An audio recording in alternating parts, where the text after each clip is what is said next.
নমস্কার বন্ধুরা, স্বাগত দুনিয়াতে সবাইকে ওয়েলকাম জানাই। আজ বানাবো আলু দিয়ে মাছের ডিমের কারি। মাছের ডিমের কারি বানানোর জন্য আমি নিয়েছি 250 গ্রাম মাছের ডিম। ভালোভাবে ধুয়ে পরিষ্কার করে জল ঝরিয়ে নিয়েছি।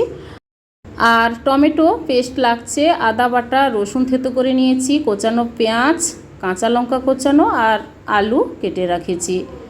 এবার মাছের ডিমের সঙ্গে আমি দিয়ে দিচ্ছি সামান্য পরিমাণ লেবুর রস, তাহলে মাছের ডিমের যে আঁশটে গন্ধ থাকে ওটা থাকবে না। আপনারা ভিনিগার দিতে পারেন।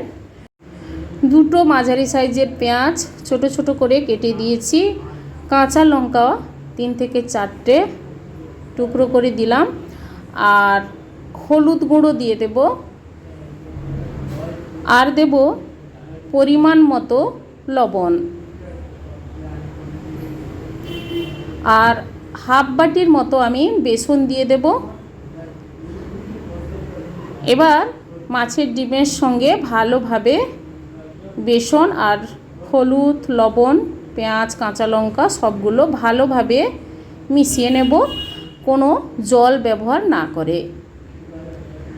এভাবে মিশিয়ে নিলাম। এরপর গ্যাস অন করে কড়াই মধ্যে সর্ষে তেল দিয়ে গ্যাসের ফ্লেমটা মিডিয়াম রেখে সবগুলো মাছের ডিমের বড়া ভেজে নেব। সর্ষে তেলে মাছের ডিম ভেজে নিলে টেস্টটা ভালো হয়। আপনারা চাইলে রিফাইন তেল দিয়ে মাছের ডিমগুলো ভেজে নিতে পারেন।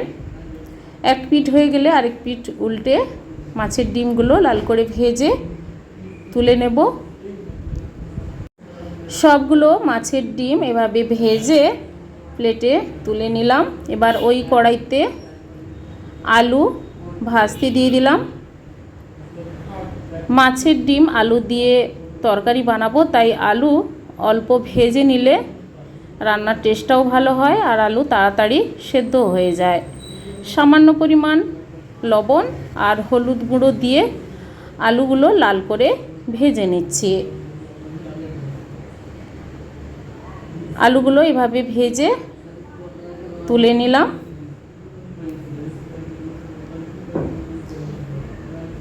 এবার ওই কড়াইতে 2 টেবিল স্পুন সর্ষের তেল দিয়ে দিচ্ছি কালো জিরে, একটা তেজপাতা। গ্যাসের ফ্লেমটা লো রেখে তারপর দিয়ে দিচ্ছি রসুন। রসুনের গন্ধ যতক্ষণ না যাচ্ছে নাড়াচাড়া করে নেব।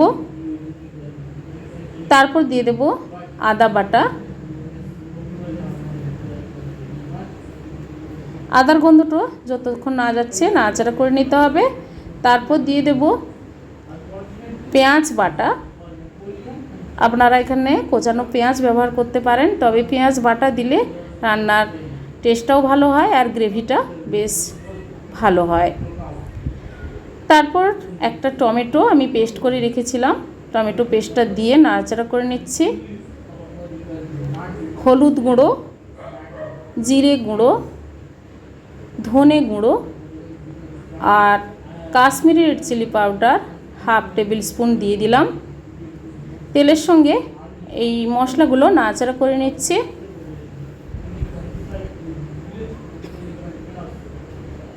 এরপর ভেজে রাখা আলু দিয়ে দেব।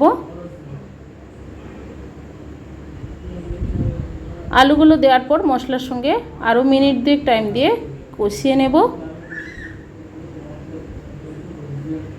পরিমাণ মতো লবণ দিয়ে দেব।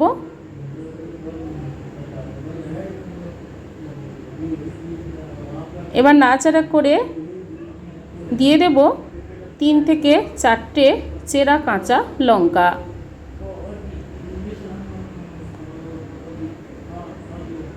এবার জল দিয়ে দেব। মাছের ডিমের কারি ঝোল আপনারা যে যেমন খেতে পছন্দ করেন সেইভাবে অনুপাতে জল দেবেন।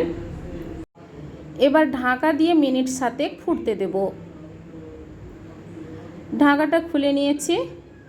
আলুগুলো সেদ্ধ হয়ে গেছে। এরপর ভেজে রাখা ডিমের বড়াগুলো দিয়ে দিলাম।